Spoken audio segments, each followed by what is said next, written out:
You're watching PEGRI TV, Rhode Island's public access channel.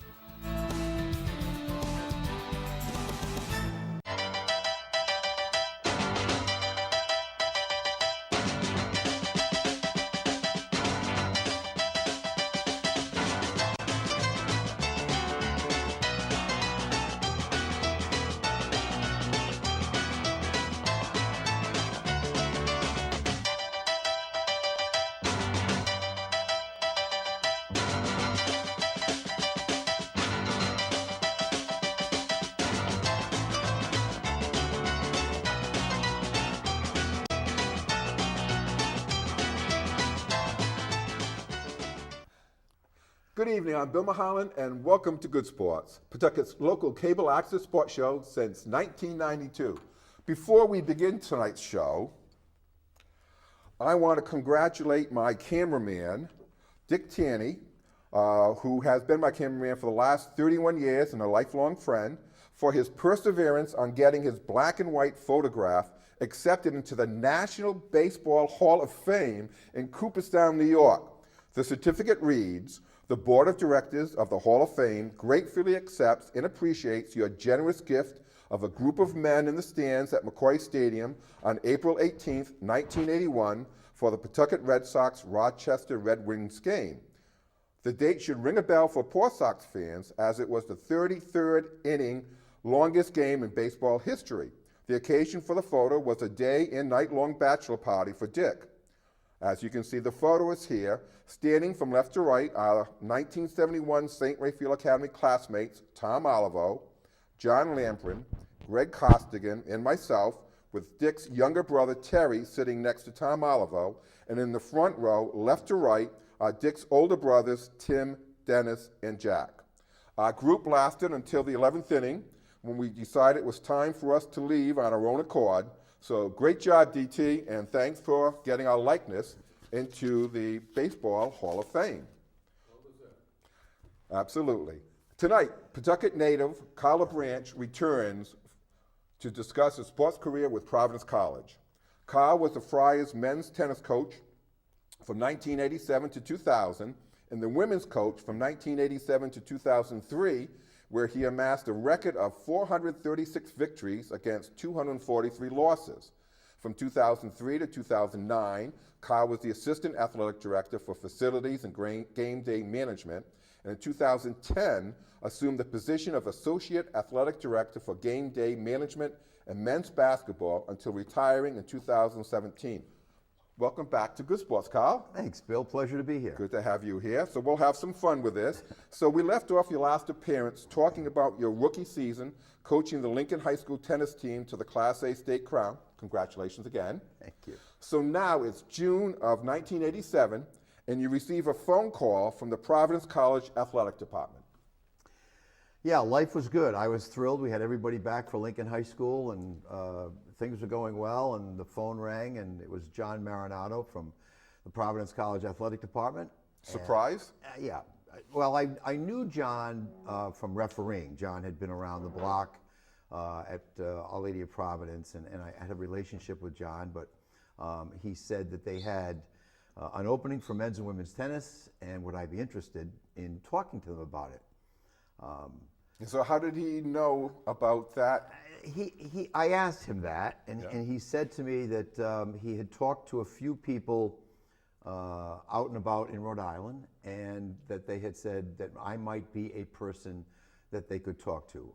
I found that hard to believe based on 1 year of coaching at Lincoln High School. Yeah. But I went in. I went in and met the legendary Helen Burt, who started women's athletics at Providence College, and I met with John, and we had a wonderful conversation, because it's easy when you don't think you want to do something, or you're not qualified, or you're not trying to get the job, you're not nervous, and I just acted. I told them my coaching philosophies and what I had done with swimming for years and years, and I had done 1 year of tennis, played a lot of tennis, and went home and said to Joanne it went well. And with about August 28th or so, late in the month, John called me and asked me if I would like to take the job. Full-time job? 9-month position, summers off, part-time pay for a full-time job, but I talked it over with Joanne, and she said they offered me about 1/3 of what I was making in Warwick at Mickey Stevens Sports Complex, and I had refereeing, and I lucked out. I took the job, and then Governor DePreet started the Rhode Island Ocean State Games, and he offered me the position of executive director of the Ocean State Games in a part-time manner, which were a blast. We did some different sports down at the University of Rhode Island. Sure. So Joanne said, it's always what you've been meant to do.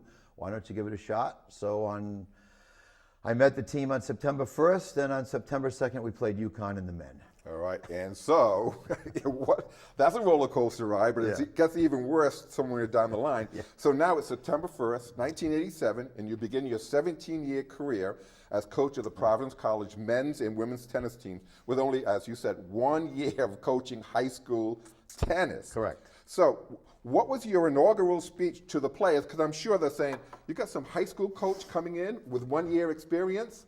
So what did you say to them? Those would probably be the nice things they said. Okay. I had played at Central Connecticut. I was involved in college athletics through refereeing. So I knew there was going to be some doubt.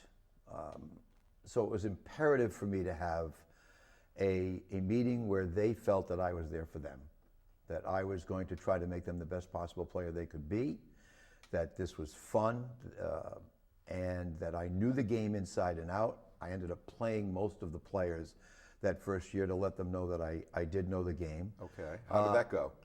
There were 2 kids on the team I could not beat. I was hoping there were 6 kids that I could not beat, but that was not the case. So, and how old were you at this point? I was 35. Okay. I was 35. Great young men. And part of the story we can get into later is they all stayed. Whether they were bumped out of the lineup moving forward or not.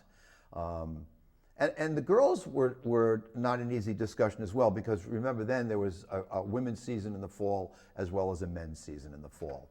And then in the spring. You took a little bit of time off in between November and February.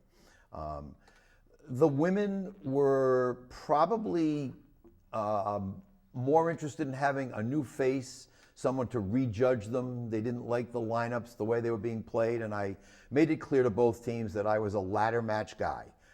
Which means what? A ladder match, that's a sport where you and I can play and the winner plays 1 and the loser plays 2. Very little coach's input. Now, what we added to ladder matches, and we played all 15 guys played and had an opportunity to finish 6th or 7th or 8th or 1st or 2nd or 3rd. And I told them that's great. And that's how I wouldn't pick the lineup, they would.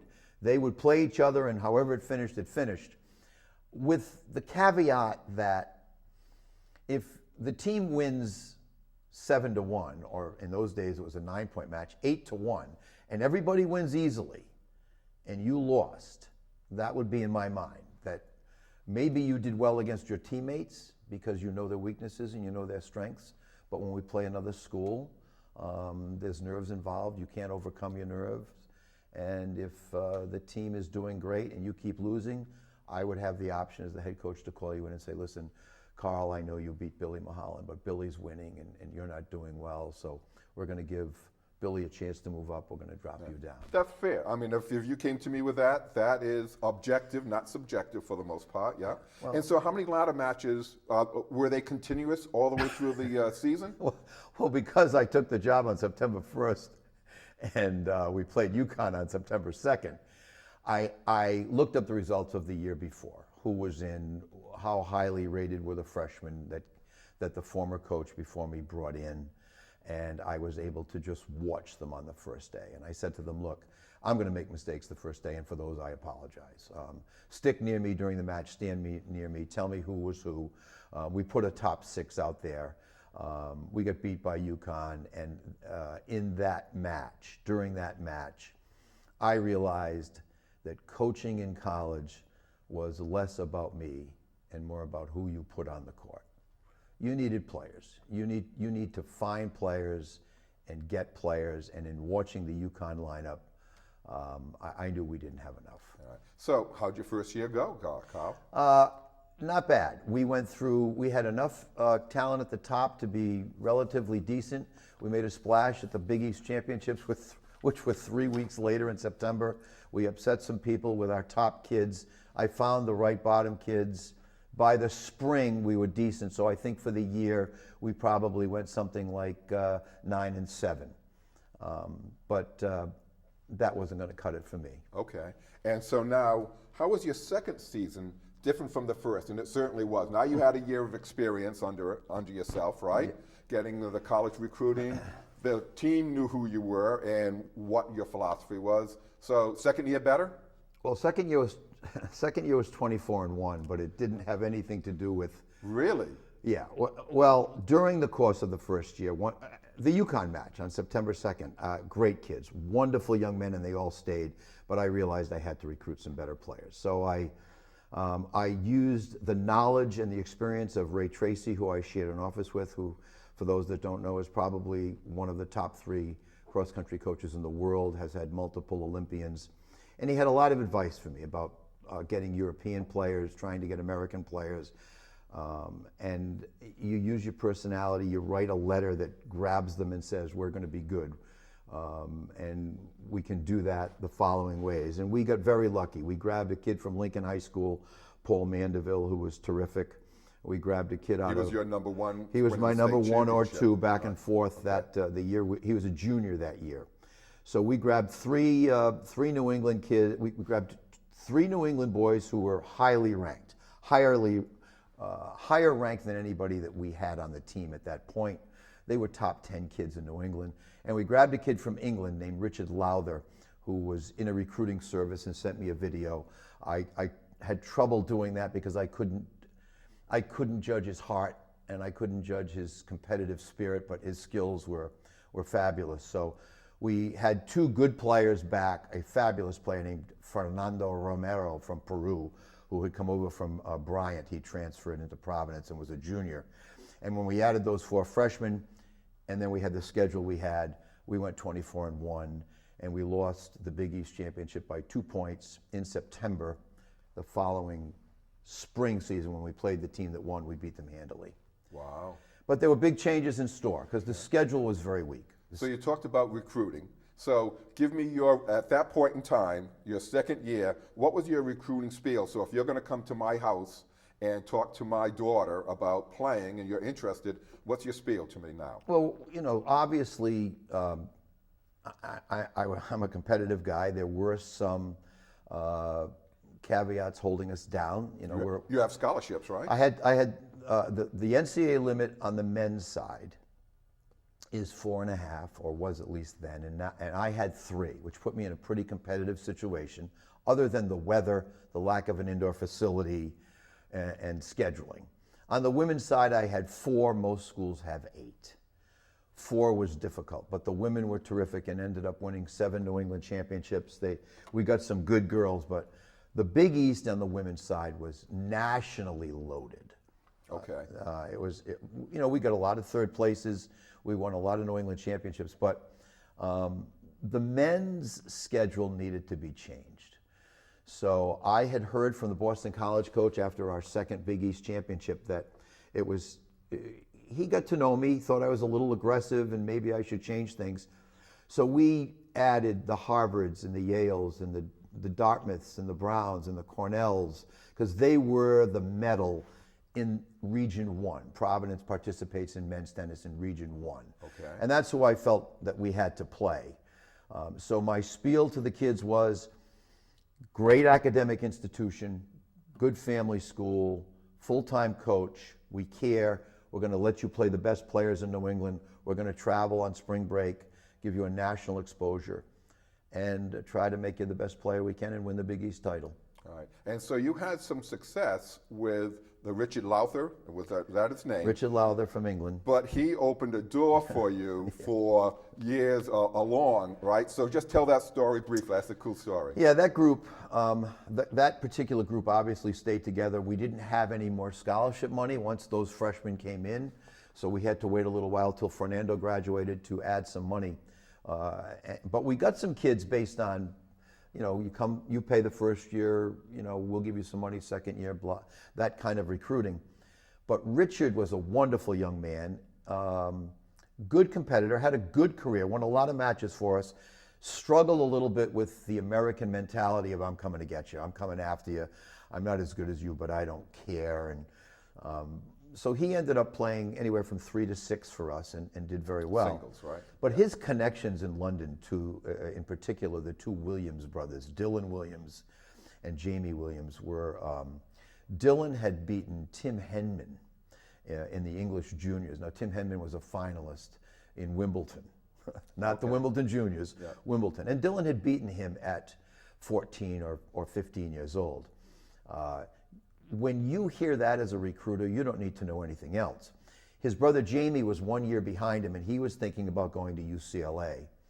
Dylan didn't want to be bothered anymore with the high-level UCLAs and USCs. He wanted to play somewhere where he was a brilliant student. He came over with just a backpack and a pillow and got like a 4.0 and was a leader. He was a rugby player and was talented enough in tennis to play #1 for us all 4 years. That's impressive. And he put us in a position where we could put a guy on the court to play against the Harvards, Yales, Dartmouths, etc. But Jamie was a character. Jamie was a little taller, a little bit more flamboyant, great-looking kid, great accent.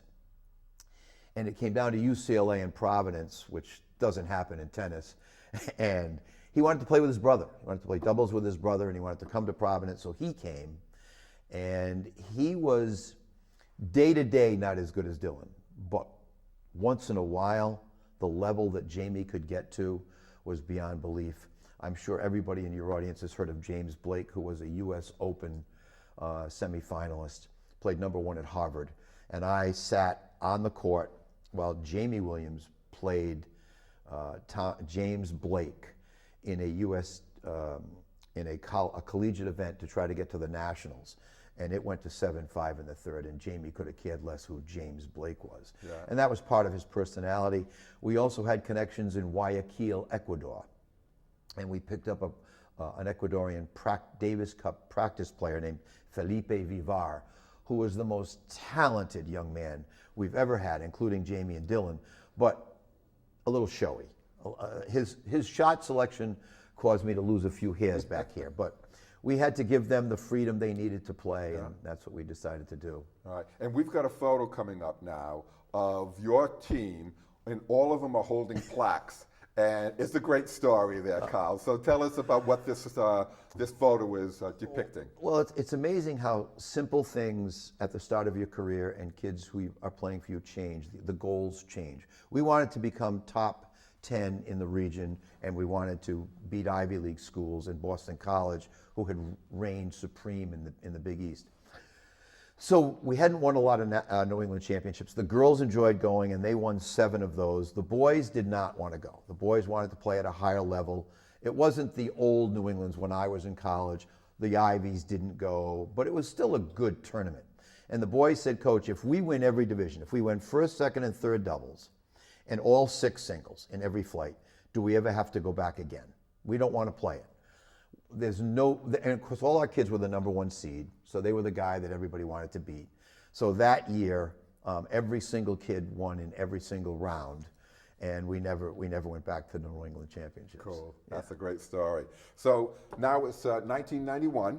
The Big East expands to include Notre Dame and Miami, 2 powerhouse tennis, among other Power 5 schools, and you need to revamp your recruiting philosophy. So what did you do? Well, luckily, right around, so it was 91, so we had Dylan Williams with the group that I had brought in, the Paul Mandevilles, the Jeffrey Morneaus, those kids. And then we added Jamie Williams and Felipe Vivar. And what happened was, a lot of people wanted to come to Providence, and they'd call me and say, my kid won the Rhode Island State Championship, and I would know the dad. The dad would be a great player and wonderful, and the kid was a wonderful young man. And the father would say, how about a full scholarship for my kid? He's Rhode Island State champion. And I said, listen, I think your kid's a great player. I'm so happy he won the state championship. But is Miami or Notre Dame or Virginia Tech or are they calling to offer you a scholarship? No, my kid couldn't play there. And I said, well, your son can play for us, and I'd love to have him, and I'd love to develop him, but I can't give him a scholarship because we're competitive and we want to compete with them. We had just finished in 88, 89, 90, and 91, I believe. We had finished second in the Big East Championship before the adjustment in who was in the league. Yeah.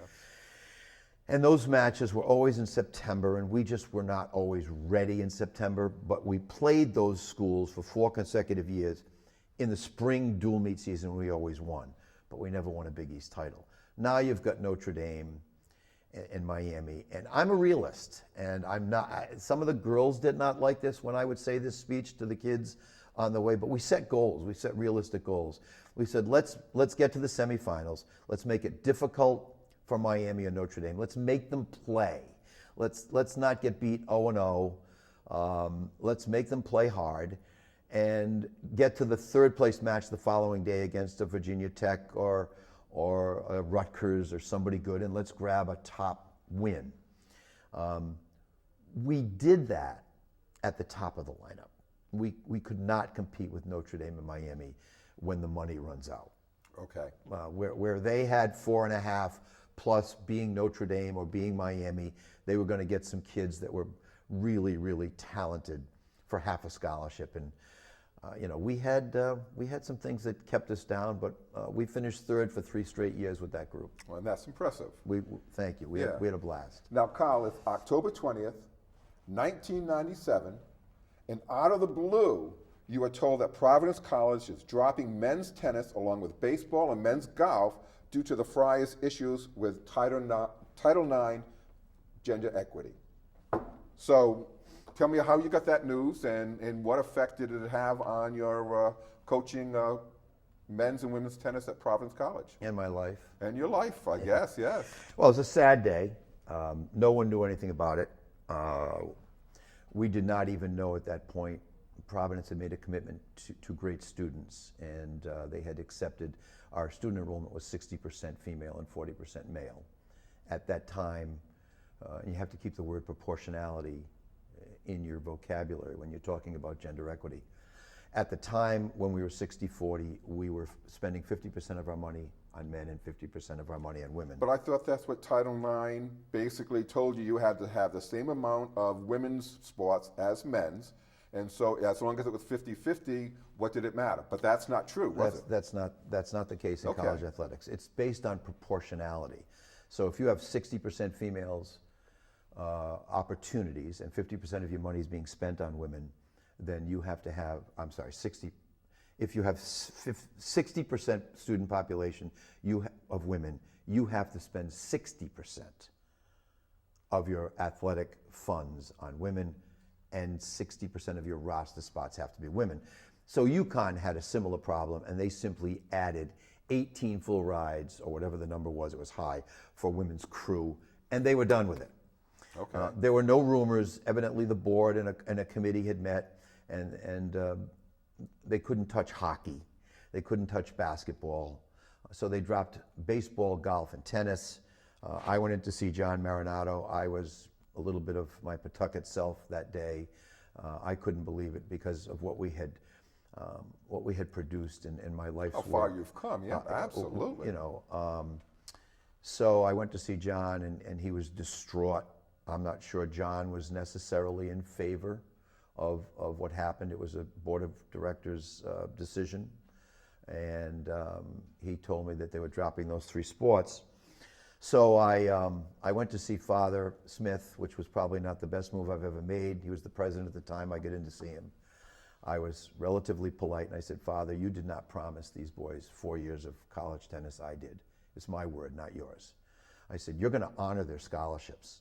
That John had told me that, so they could stay, and they were going to pay me to stay and be just the women's coach. But they were taking the scholarships from the women's tennis program and giving it to other sports, because at the same time of the gender equity problem, the Big East had decided to mandate scholarships in certain sports. Okay. So women's tennis was not one of the sports that Big East was going to highlight on a national basis. So they took the 4 scholarships I had in women's tennis, and they gave them to other women's sports that they needed to produce better results. So now you have walk-ons, basically. Well, yes. And what Father Smith said to me is, if you raise the money, we're paying you and we're giving the scholarships to the girls. In less than a 5-minute conversation, he looked me in the eye and said, if you raise the money for the boys to have a decent schedule that they can travel and have competition, then I will allow you to keep the men if you raise the money. Okay. And he said, if I hear you tell one recruit that you're going to have tennis after 1991, I'll fire you. I said, that's fair, Father. And by 6 o'clock that night, I had a commitment of all the money we needed to travel and tennis balls and the things we needed To keep your to word. keep the program for the 3 following years for the boys that were there. And some of them left. Yeah. Some of them left.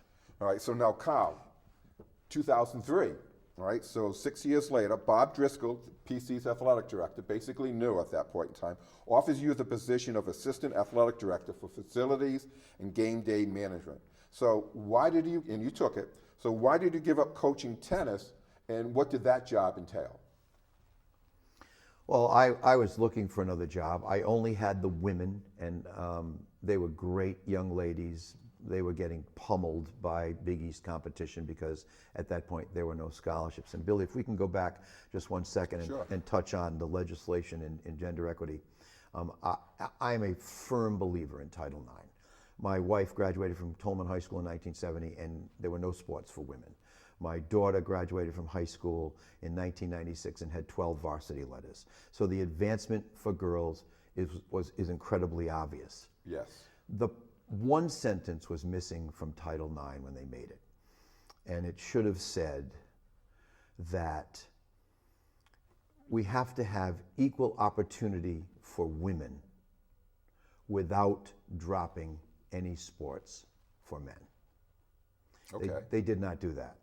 So many universities around our country, in order to become proportionate with their student enrollment, did not add opportunities for women. They simply dropped men, and now things were proportionate.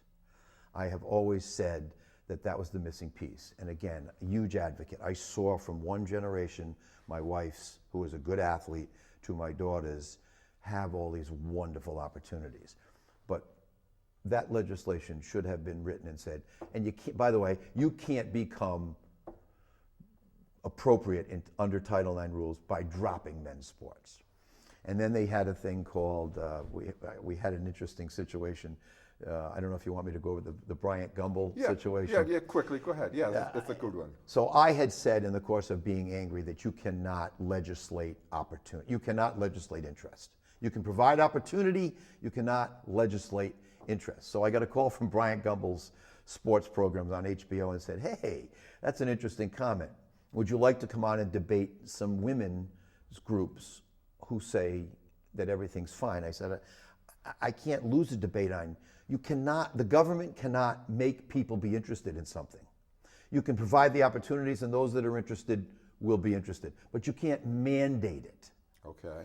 So I accepted the invitation to Bryant Gumbel's show, and then about 2 days later, PC's public relations department called me and said, you are not an official spokesman for Providence College, and if you'd like to go on the show, you can, but you no longer have a job. So, Okay. So your Pawtucket nature sensibilities? said, sensibilities, good word. Yeah. That's not a good idea. I called the producer and said, I will not be coming. And to this day, I love the saying, you cannot legislate interest. Yeah. So Bob, seeing that I was a shell of myself and I was looking for other jobs, took me out to dinner. Jerry Alamo had retired, the legendary Jerry Alamo from Brown University, who was a great friend of Dave Gavitt's, and he had the position of game day sports, game day management, and was my boss when I was the tennis coach.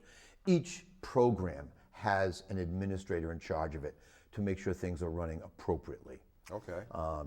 So Bob said to me, look, it's not going well for you. I looked at your record. You've won 440 matches. Now the girls are trying, but there's no scholarships for them. Would you like to move into administration? You can handle the Dunkin' Donuts Center, our home women's games. Any game on campus will be yours, and you can continue refereeing.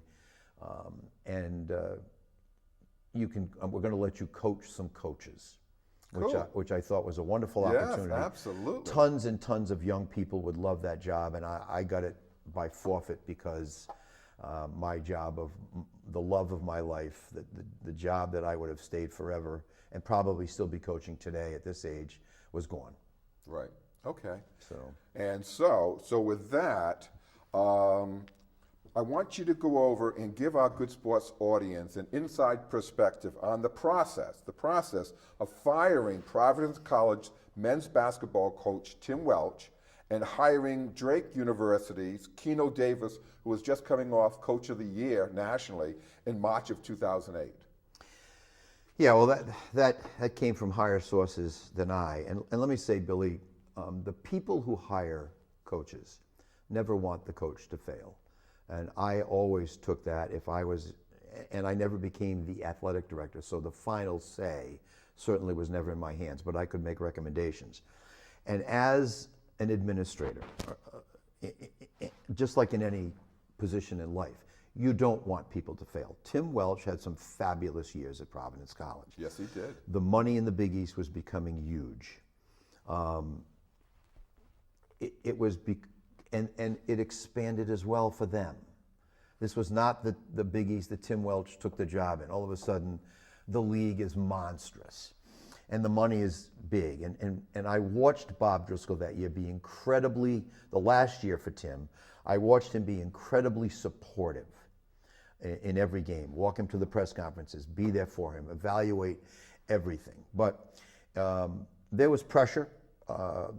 PC wanted Tim to win every year. He had some great years. He was a very good basketball coach, but it was a tough league, and PC wanted more. So there was a decision made that they should move on, and at that point, Jimmy Larinaga was the obvious choice. Jimmy was incredibly successful. You'll have to excuse me. I always get James Madison and George Mason mixed up. I think he was a George Mason. Correct, yes, and he they had was. gone to the Final Four. He was a PC legend. He was a Yes. great guy. So Father Shanley and Bob Driscoll, after letting Tim go, and it's not a fun moment to do that. You lost too. But in that case, Bob didn't hire Tim Welch. So Bob was moving on, and we were sure Tim would land something else. And they went down to get Jimmy Larinaga, but they had put Jimmy's name on the court. He was not going to leave. And now Not leaving George Mason for Providence College. He was not going to leave George Mason for anywhere Oh. at the time until Miami showed up with a Brinks truck. Yes. And he did leave, and now still to this day is at the University of Miami doing a fabulous job. Yes. Into his 70s. They've got a great program. So now the number one choice is gone, and now you've got to start searching during the NCAA tournament. There was a very interesting candidate over at Brown University, Barack Obama's brother-in-law, who had had great success with Brown, but he got grabbed quickly by Oregon State. And then there were rumors. Rick Pitino was struggling at Louisville with some issues, so Providence was talking to him, and that fell through. And then Dr. Tom Davis's son, Keno Davis, had inherited over 1 year Dr. Tom's team at Drake. And they won an extraordinary amount of games. They went to the NCAA tournament. Keno was named Coach of the Year. And I think Bob and the committee saw that. I was not involved with that at all. I was doing facilities and men's soccer and things like that. Looked like a great hire to me. I mean, he was National Coach of the Year. Young kid. Came in and went 19-14 the first year, upset Pittsburgh. It was. Thought you had your guy, right? Yeah, you do. We did. And he had signed a 5-year contract, and it was Bob's first big hire. So we were all hoping that went well. The second year was a stumble. Things went south. I think they won about 14 games or so, and didn't do well in the Big East. Attendance at the Dunk was down. At that point, Bob being a hockey guy, he knew I was a basketball official and a coach, a college coach and a basketball official, and asked me if I would be willing to give up refereeing move my title to Associate Athletic Director for Facilities, Game Day Management, and be in charge of men's basketball. And I would have in 2010. Yes, and I would have to travel with the team, and he would have to, he gave me strict orders to say, hey, what's going on? Just let me know. Yeah. So I went to every practice. I went to every game. I traveled with them. Was that fun? That sounds like a fun job. How old are you now? Getting older by the day. 57, yes. There was, yes, basketball is my love. I coach swimming to young kids, but basketball and the excitement of it and the ability to change on the court, and having been on the court for 30 years as a referee, I love the game. And I will say I thought Keno Davis was an offensive savant. I think that some of the things that he taught on offense, how to be ready to catch a pass, not just throw a pass, but throw it to a particular area, how to get free, how to lift, how to drop, and it proved it. His offensive statistics at his next job, Central Michigan, where I think they scored 103 points a game. But these kids were tougher. These Northeast kids were tougher to handle in the classroom. They were tougher to handle on the road. They were tougher to handle in practice. And it was leaking oil, shall we say. Okay. You could see it in the attitude at practices. And again, nice man and an offensive savant. We played no defense. And I think the third year, that my first year following the program, in his third year here, they lost quite a few games again. Yeah. So who were the studs at that time? So that if you're a Providence College fan, as I am, and as a lot of people are, who were the names that we would recognize that you're talking Vincent about? Council was on that team, Okay. and was a very good guard. And we had a guard from Boston, Mass. That was highly recruited, that could just fly. He ended up playing for Eddie Cooley for a little while and then transferred for Gonzaga. The kids aren't great looking in the mirror. Okay. They've made it to Division I. They have fabulous offensive skills or defensive skills, but they all have shortcomings, whether they be at North Carolina or at Duke. The key to Providence recruiting is getting great kids who work hard and are willing to learn. So that I think that group didn't have a lot inside, but they did have some guard play. And Bob made the decision to cut ties after 3 years, which again is not easy, and it hurt him. It reflects back. It on reflected him. on him for a 3 while. years. He's got a 5-year contract. So is he paid for those next 2 years? How does that normally work? Yeah, there are intricacies in those contracts. Yeah. Generally speaking, if you get another job, sometimes the school is out of it. Sometimes, no matter what the coach does, if there's 2 years left, maybe you get 50% of your contract in the 4th year and 25% in the 5th year. Okay. Agents can put together, and some agents are really, really good and really tough and say, listen, you want my guy for 5 years, he gets paid for 5 years. So schools work those things out. And Keno immediately, coming off the Big East, coming off Natural Coach of the Year, got the job at Central Michigan and had some decent seasons there, but he's no longer there now as well. All right, so as you said, Keno Davis' 2011 season does not go well, with another losing record. And in February of that year, you received a late night phone call from then Fairfield basketball coach Ed Cooley. Yeah, Great story. Yeah, Eddie and I have been friends for a long time. I mean, Eddie's personality, everybody knows that Eddie's got a giant personality, and Eddie wanted to come back to Providence, and made a couple of calls, one to me when Keno got hired. But Eddie, it just wasn't right yet. I think he was either 1 year at Fairfield, or it was still, I think he had just started coaching at Fairfield. But Eddie was a Rhode Island guy, and that was, at that particular time, that was his goal. And I got a call at like 1 a.m. from Eddie, and he's like, 1 a.m. at your home. Yeah. Right? Yeah, Of course. Yeah, at my home. I knew Eddie from refereeing the North Providence Summer League. I knew Eddie from refereeing Stonehill.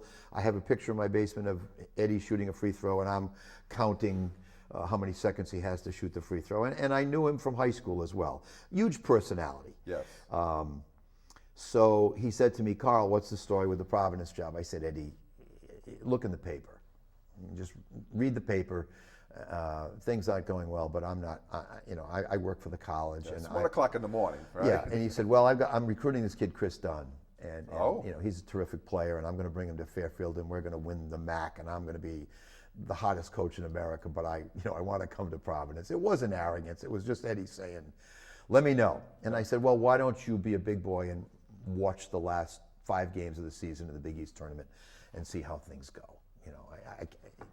You've got to have some integrity. You're representing the college. You don't tell the guy he's the next. You don't say anything like that. But you just tell him to pay attention. And 2 nights later, he called me again, and Joanne said, put me on the phone. And I said, Eddie, you do realize I am sleeping? And he said, I just want to know how things are going. I said, they're about the same as they were 2 days ago, Ed. Well, Dunn got 37 tonight, and he's fabulous. And then we got Ricky Lito, that was playing at his 4th or 5th school at that time, and was an NBA prospect, and loved Eddie because of the Providence ties. And Eddie was trying to put together a squad that could come here. I said, Eddie, watch the results.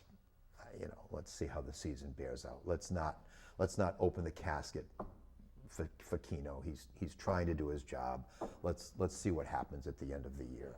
So.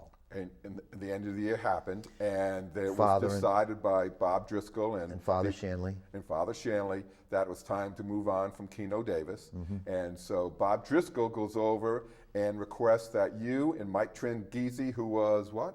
I think Mike was, at that point in time, I'm going to say he might have been the commissioner of the Big East. But had Providence ties as our sports information director. Oh, absolutely. Yeah, yes. and cared deeply for Providence College. So Bob goes over and says, Carl, Mike, I want you to go over and get a top 10 list of college coaches that you feel would work at Providence College, basically, yes, right? And Father Shanley was very concerned that it fit what he was looking for at Providence College. So tell us how that process went. Well, it was interesting. We went to the Big East Championship, and the Friars lost in the first round of the Big East. I don't remember to who, but it was not good. And so we were now in New York with nothing to do.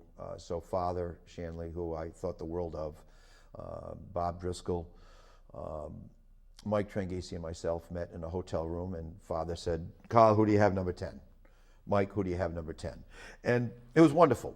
So were you actually putting like a Roy Williams from North Carolina on that list, or there were certain coaches you were not even going to bother thinking that they would be coming to Providence College? How did that work?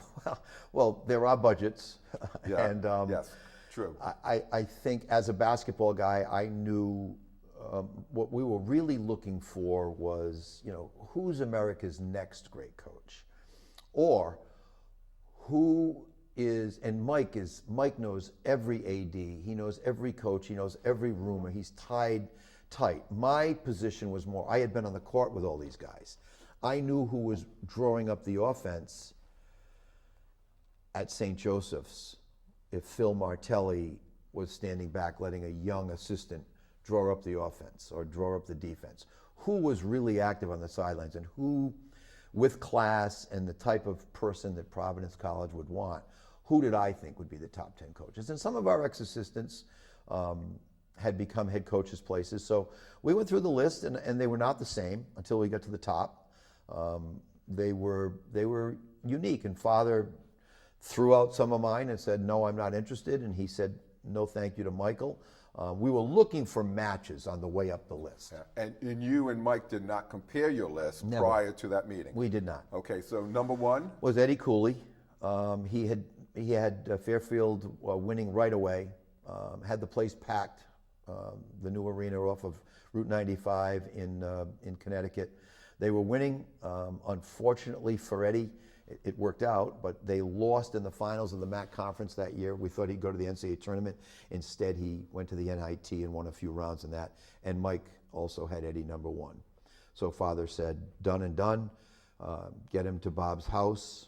Let's meet him. I'll meet him for an hour, and if I like what I hear, then Bob will meet him, and if we like what we hear, we'll hire him. Yeah. Now, did you tell Father Shanley and Mike Trengisi that Eddie had called you twice that night at 1 o'clock in the morning at your home? Did that conversation ever come up? At that time, I kept that to myself. Okay. But I did say that in my discussions about Eddie, I did say that there were a couple of recruits that I had heard that he was very tight with that would be willing to come to Providence. Certainly, and Fairfield's a wonderful institution, and they were very good in basketball at that time.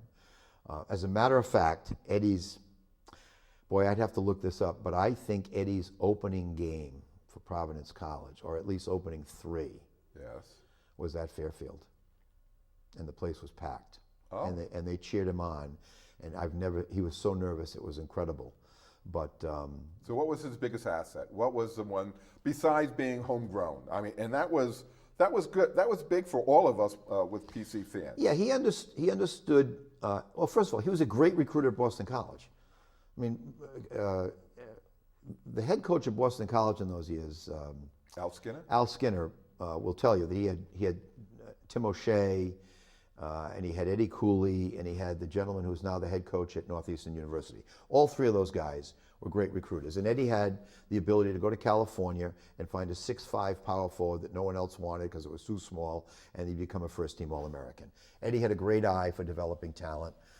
I think when he got to Providence, he got bit by the bug of, I got to get involved in the top 10 kids in the country, which we weren't going to get. And he did that to show, look, I can get in the game with these kids because now I'm the head coach of Providence. But Eddie, the kids loved Ed. He understood Providence College. He brought kids to Providence College who would go to class, sit in the front, be gentlemen, and graduate. So I think that skill set.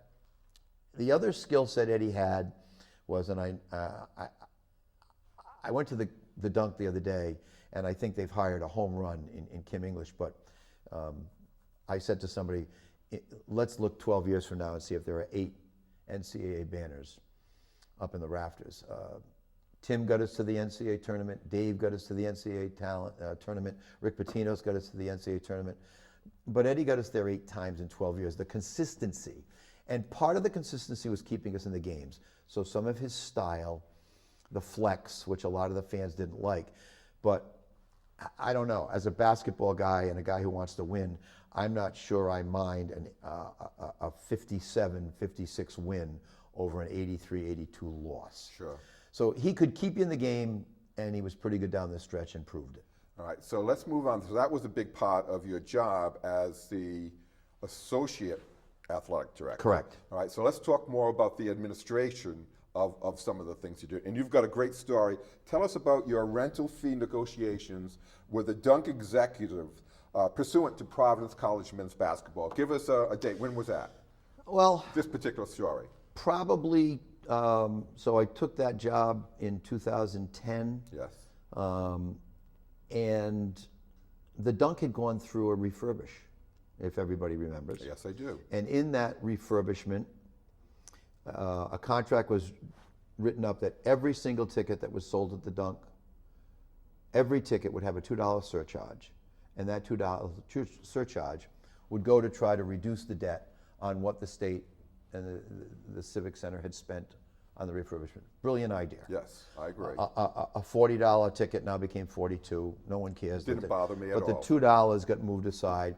So we're playing 20 home games there, and if we get 10,000 people a game, that's 200,000 people at $250 at $2 a piece. Yep. We felt we brought a value that we were filling the place 20 times. The dunk had negotiated a contract, which we heard about with the Bruins, which was much lower, and their point was that they played more games there. We also put in, we started to think about parking for our 20 home games, and the restaurants at our home games, and courtside seating, and concessions at the dunk. So we were worth more than we thought. The dunk wanted to charge us a lot of money, and I had a great relationship with the dunk people, and I wasn't really an accountant or a math guy, but Bob said to me, do you want to try to negotiate this contract? And I said, sure. And he said, who do you want to go with? I said, nobody. I'll Go it alone. I said, but give me the number. What do we have to spend? Mm-hmm. So I wrote the number on a piece of paper, and I put it face down, and I sat with Larry, who I love, and Bobby Laurel, just wonderful, wonderful guy, and a group of attorneys, and they said, and they were great. They said, we know you bring, the $2 surcharge to every game, et cetera, et cetera. And they said, now let's think about this. During the refurbishment, we played a couple of games at URI, and we played a couple of games at Mohegan Sun. URI could not have been nicer to us.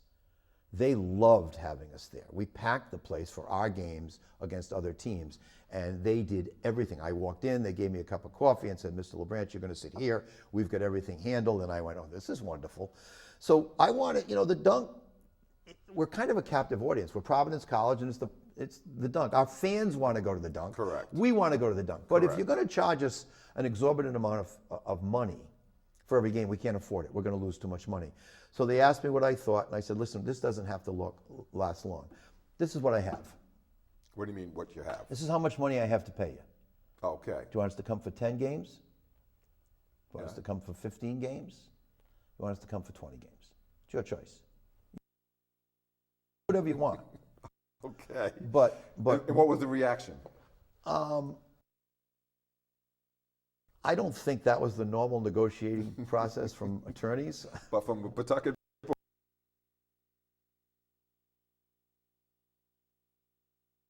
From a Pawtucket guy, I mean, does that make, if I'm going to buy a car and I can only $22,000, I can't buy a $40,000 car. And you can't buy half a car. Yeah. You could go to the Dunk for half your games. Okay. So they were great. They said, that's what you have available, and they made a price for non-league games, and they made a price for league games, and I was back at Bob's office in an hour, and I said, we're all set for 3 years. And that worked. And it worked. Now, Kyle, so tell us about talk about the expansion of athletic facilities on the PC campus during your tenure as an assistant director. We've got about 5 minutes left in the show, so it was big time at that point. We just hit a home run between Bob Driscoll's impeccable dress, look, how he wanted things to look, our CFO's willingness to spend the money to make things better, and Father Shanley's wanting to be good in the Big East. We hit a trifecta with those three guys. They worked incredibly well together, and we built a gorgeous brand new soccer stadium. While I was there, we built a brand new beautiful softball field. We built a brand new track for Ray Tracy, who actually won the Big East title one year, and we didn't have a track on our campus. The students didn't have anywhere to run. So. And you also upgraded the men's basketball facility, right? Well, we redid Alumni Hall, and we redid their locker rooms, but the big renovation had started under myself and a few of the coaches. They put us in charge of the preliminary committee before they built the new center that's there now. I was not there when the final write-offs were, this is what we're going to build. I had retired by then. But Bob knew that, and it affected everybody else. Father Shanley redid his offices and his building. The library redid it. I mean, Bob's want and urge to make Providence College look like Cal Berkeley was infectious, and took over the campus, and now it's just breathtaking. And it's easier to get high-level athletes. Yeah, I haven't been on that campus in decades. The soccer stadium alone, that also services lacrosse, is one of the, they're all award-winning facilities. All on the footprint of PC's property there. That's correct. Wow. Gorgeous. Gorgeous. Dick Tanner and I should go over and You stop should. by I'll give you a right? walkthrough sometime. Okay. It's beautiful. Yeah, I'd Beautiful. appreciate that. Breathtaking. Yeah. And so what was your favorite part of that job, looking back? Memory or favorite part? No, just a favorite part of that. We'll get back to you. I loved coaching coaches. Men's basketball, they're paying a lot of very talented people. I'm not going to go in there and tell them who to recruit. That was not what I was ever going to do that. I was never going to do that. But in men's soccer and women's soccer, we hired some good people. I loved being on the sidelines against the UCLA Bruins in the Final Four of the men's soccer in North Carolina, at a beautiful facility built just for the Final Four in soccer, and watching PC battle to an overtime loss to UCLA, who went on to win it. But the people and the coaches, and to give them some Pawtucket sensibilities. I mean, let's face it, Billy. If I recruit Billy Mulholland and I give you a scholarship, and Billy Mulholland is not playing well, and you come in my office and say, I want to get rid of Billy Mulholland, I said to a lot of coaches, well, who brought him here? Okay. There has to be something inside of Billy Mulholland that you liked to give a scholarship to. It was there last year. He's a freshman. Work with him. Coaching college athletics is not easy. I had done it. I had won 415 matches. I wasn't the best coach for every kid in the world that played for us, but I knew enough about it by that point, and I kept things simple and basic. And most of our coaches and still there are terrific. Well, Carl, we've got 3 minutes left in the show, so I want you to elaborate on your favorite memory of your time working for Providence College's athletic department. I think memories of events and memories of people are a little bit different. Met some wonderful people. The trifecta of the three of Bob and the CFO and Father Shanley working together were fabulous. But for me, as a city kid who can still to this day remember losing in the state championships my senior year, which I thought that was the end of my athletic career forever. My biggest moment was when Eddie's basketball team in Madison Square Garden upset a fabulous Creighton team. Doug McDermott and his son, the coach, and the son was a fabulous player. And just looking at Bob, and my wife was there, my daughter was there, and we're jumping around Madison Square Garden on the floor, and Eddie's looking at me going, "This happened too soon, Carl." What do you mean by that? He didn't think he could get it done in whatever it was, Yeah. 3 years. But Bryce Cotton and that group, they were LaDante Henton and those, and they're great kids. They're great kids. But jumping around in the Garden as a kid from Pawtucket, in the mecca of college basketball. Was Joanne there? She was there. She was in Yeah? the front row, and my Oh, daughter-in-law cool. drove up and stayed with us, and my daughter was there. And you were sitting at the front table. I was like at you the- always I was were, at the right? table. Yeah, I we'd was- always see Dick and I was. Oh, there's Carl. Okay, Yeah, there was okay. Carl. I had to be very careful. Any comments I made or nodding my head about any calls, but by the referees. But that moment, second only to a couple of wins as the tennis coach, were great for me personally. But in that moment in North Carolina, where the men's soccer team lost to UCLA in the semifinals. Those are just, you don't get to be in those places. I mean, not everybody gets to be at that level, and I was so blessed for no reason other than winning a state championship at Lincoln High School. Yeah. And being a Pawtucket boy, we all love to see someone moving out of the bucket and moving on to bigger and better things. And we've had a lot of our guests over our last 32 years do that. And it's always great to go over and sort of accentuate those people coming forth. Oh, thanks, Billy. I'm very blessed with the people I met in Pawtucket and the people that helped me along the way. That set your foundation, right? Absolutely. Yeah. All right, well then, Carl, thank you for sharing your insights into your fascinating experiences with Providence College, and you have certainly made the most of your opportunities. Great job there, Thank Carl. you. Thank you Great very job much. to have you on. We haven't had too many people come on for 2 consecutive shows like this, but you were a fascinating guy, and good to see that. Thank you very much. Appreciate it. You're very welcome. I'm Bill Mulholland for Good Sports. Have a happy New Year. Good night.